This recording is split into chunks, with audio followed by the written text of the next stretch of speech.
Hello friends, कैसे हैं सब लोग। तो लोअर पीसीएस मेंस के लिए जो हमारी यूट्यूब पे आंसर राइटिंग कैसे करनी है उसकी क्लासेस की एक सीरीज चल रही है। तो आज हमारा क्लास नंबर 3 है और इससे पहले हमने 2 क्लासेस कर दी है। तो लोअर पीसीएस में सामान्य अध्ययन का जो पेपर नंबर फर्स्ट है उसमें हम उत्तराखंड में जो सिलेबस है, उत्तराखंड का इतिहास और उत्तराखंड की राजनीति, उसके ऊपर काम कर रहे हैं। तो उत्तराखंड के इतिहास का मैं 2 क्वेश्चन करा रहा हूँ और पॉलिटी के भी, उत्तराखंड की राजनीति के 2 क्वेश्चन कराऊंगा। तो उत्तराखंड का पहला क्वेश्चन, जो आज का इतिहास का पहला क्वेश्चन है, वो देखते हैं। तो उत्तराखंड में कप मार्क्स क्या होते हैं, उत्तराखंड में यह कहाँ से प्राप्त हुए हैं। ये क्वेश्चन जो है आपको, इसकी शब्द सीमा जो है 25 शब्दों में ये क्वेश्चन का आंसर करना है और ये 2.5 अंक का क्वेश्चन होता है। तो आइए देखते हैं इसका आंसर कैसे करना है। विशाल भूखंडों व चट्टानों पर जगह जगह उखल नुमा गहरे गड्ढे पाए जाते हैं जिन्हें पुरातत्व विज्ञान की भाषा में कपमार्क्स कहते हैं। तो आपको पता होगा कपमार्क्स जो होते हैं पत्थरों पे होते हैं, ओखली जैसे होते हैं, तो ये कपमार्क्स होते हैं। कुछ प्राचीन जगहों पर ये मिलते हैं, जैसे उत्तराखंड में यह मुख्य रूप से देवीधुरा, बग्वाली पोखर और गोपेश्वर व पश्चिमी नयार घाटी के ग्वाड़ नामक स्थान पर पाए जाते हैं। और भी कुछ जगह जैसे बाड़े छीना वगैरह में ये कपमार्क्स पाए जाते हैं। ठीक है, तो 2.5 नंबर में आपको इतना ही लिखना है। आपको पता होगा, अगर आप लोग अपर पीसीएस की भी तैयारी कर रहे हैं तो अपर पीसीएस में भी सेम यही क्वेश्चन आता है। उसमें क्या होती है, शब्द सीमा 20 शब्दों में होती है और वो 2 अंक का क्वेश्चन होता है। तो सेम क्वेश्चन ये आपके अपर पीसीएस में भी काम आ जाएगा। ठीक है, तो आपको ऐसे ही आंसर राइटिंग करनी है। इस वाले क्वेश्चन को 3 से 4 लाइन में आप ख़त्म कर सकते हैं। अब आज का दूसरा क्वेश्चन देखते हैं, जो हम 10 नंबर वाला क्वेश्चन कर रहे हैं। तो 10 नंबर वाला क्वेश्चन देखते हैं आज का। तो उत्तराखंड के प्रमुख प्राचीन कालीन धार्मिक स्थलों का संक्षेप में वर्णन कीजिए। उत्तराखंड के प्रमुख प्राचीन कालीन धार्मिक स्थलों का संक्षेप में वर्णन कीजिए। तो उत्तराखंड के जो प्रमुख प्राचीन धार्मिक स्थल थे उनके बारे में आपको लिखना है। ये जो है, ये क्वेश्चन आपको 100 शब्दों में करना है, मतलब ये सबसे बड़ा क्वेश्चन है और 10 अंकों का ये क्वेश्चन होता है। तो 10 अंकों का जो क्वेश्चन होता है इसमें आपको एक प्रॉपर जो होता है परिचय देना पड़ता है। उसके बाद क्वेश्चन की बॉडी अच्छे से लिखनी है और उसमें निष्कर्ष भी देना होता है। ठीक है, तो आओ देखते हैं स्टार्ट कैसे करने।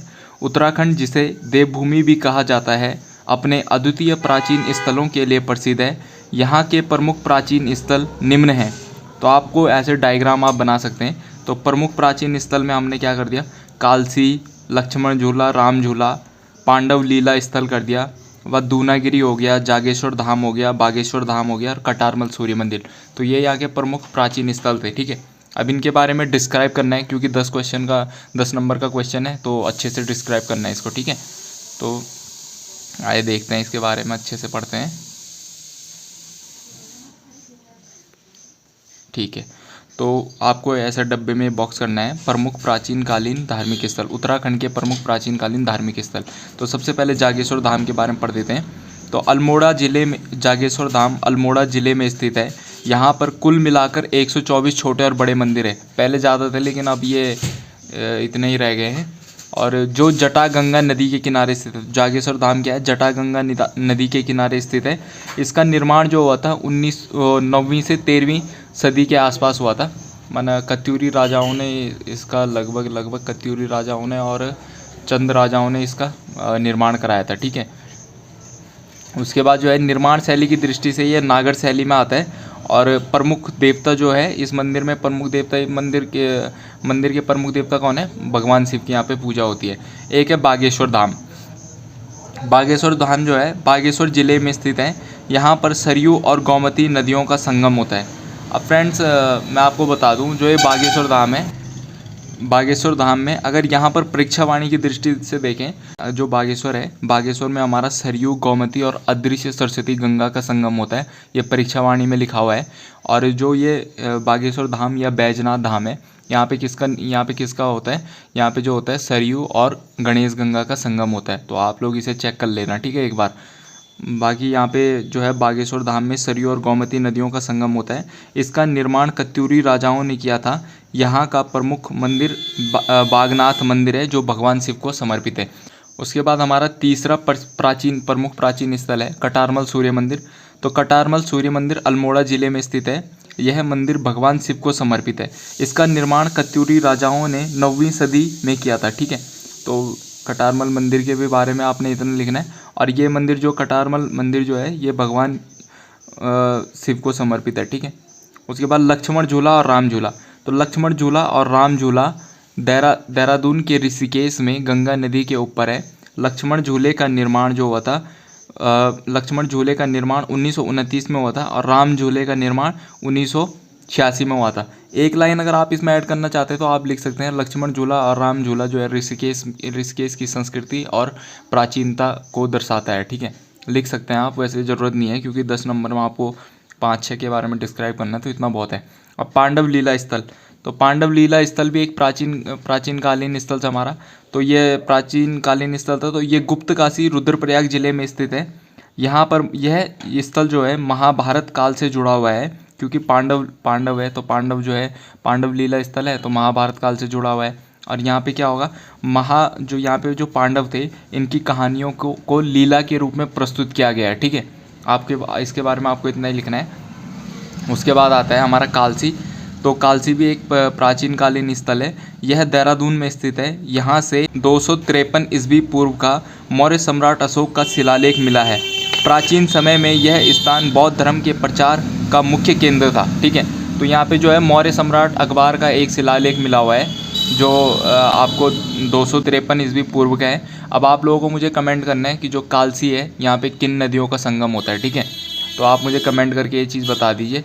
और अब जब हमने इस क्वेश्चन की पूरी बॉडी लिख ली है, प्राचीन स्थलों के बारे में लिख लिया है, तो अब इसका क्या करना हमने, अब इसके बारे में हमने, तो जब हमने क्वेश्चन में एक पूरा अच्छे से परिचय लिख लिया, उसकी पूरी सी बॉडी लिख ली कि जो क्वेश्चन में पूछा हुआ था प्राचीन स्थलों के बारे में, तो अब इसको एक अच्छा सा निष्कर्ष भी देना है आपको कि आपको क्वेश्चन को समाप्त कैसे करना है।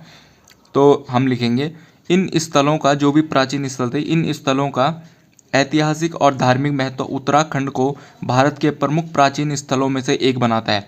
यहाँ की प्राचीन वास्तुकला, शिलालेख और मंदिर इतिहास और संस्कृति की समृद्ध धरोहर को दर्शाते हैं। ठीक है, तो ये आपका क्या हो गया, ये आपका जो है निष्कर्ष हो गया। साथ में मैंने एक डायग्राम भी बना रखा है उत्तराखंड के प्राचीन स्थल, तो आप देख सकते हैं ये उत्तराखंड का मैप बना रखा है मैंने।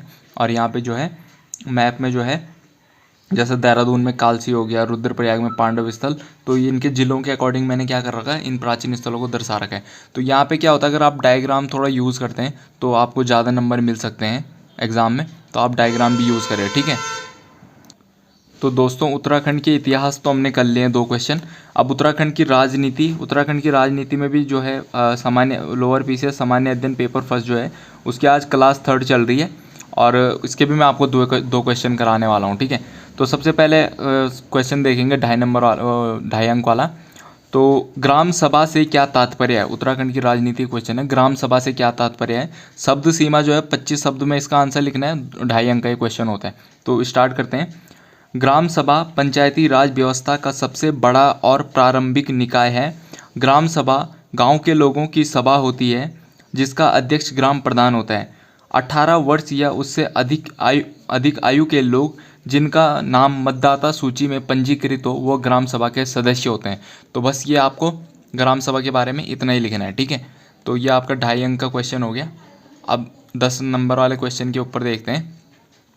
उत्तराखंड लोक सेवा आयोग की संरचना को समझाते हुए उसके कार्यों का वर्णन कीजिए। तो इसकी शब्द सीमा कितनी है, 100 शब्दों में लिखना है और 10 अंक का ये क्वेश्चन है। ठीक है, तो इसमें वही आपको पूरे अच्छे से लिखना होता है, परिचय लिखो, बॉडी लिखो, जो चीज़ पूछी हुई है, कार्य, उसकी संरचना के बारे में और एक निष्कर्ष दे दो अच्छा सा। ठीक है, तो स्टार्ट करते हैं। उत्तराखंड लोक सेवा आयोग राज्य के तहत एक संवैधानिक संस्था है जो राज्य के सरकारी सेवाओं में विभिन्न पदों पर भर्ती प्रक्रिया का प्रबंधन कराती है। इसका गठन, जो उत्तराखंड लोक सेवा आयोग है, इसका गठन 14 मार्च 2001 को हरिद्वार में भारतीय संविधान के अनुच्छेद 315 के तहत किया गया।